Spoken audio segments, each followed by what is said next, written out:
ॐ हनुमते नमः। ॐ अञ्जनीसुताय नमः। ॐ वायुपुत्राय नमः। ॐ महाबलाय नमः।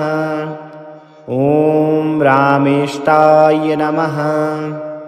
ॐ फाल्गुनशखाय नमः। ॐ पिङ्गाक्षाय नमः।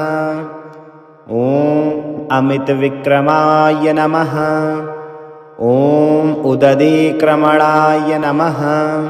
ॐ सीताशोकविनाशकाय नमः। ॐ लक्ष्मणप्राणदात्रे नमः। ॐ दशग्रीवदर्पहन्त्रे नमः।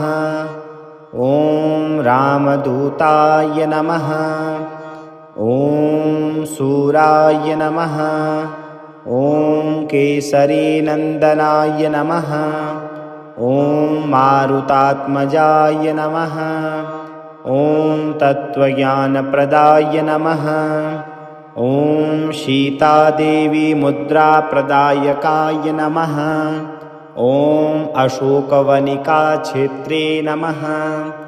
ॐ सर्वमायाविवञ्जनाय नमः। ॐ सर्वबन्धविमोक्त्रे नमः।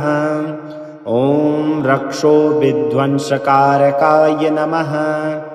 ॐ परविद्यापरिहाराय नमः। ॐ परशौर्यविनाशनाय नमः। ॐ परमन्त्रनिराकर्त्रे नमः। ॐ परयन्त्रप्रभेदकाय नमः। ॐ सर्वग्रहविनाशिने नमः। ॐ भीमसेनसहायकृते नमः। ॐ सर्वदुःखहराय नमः। ॐ सर्वलोकचारिणे नमः। ॐ मनोजवाय नमः। ॐ पारिजातद्रुमूलस्थाय नमः। ॐ सर्वमन्त्रस्वरूपवते नमः।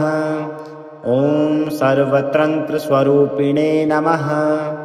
ॐ सर्वयन्त्रात्मकाय नमः। ॐ कपीश्वराय नमः।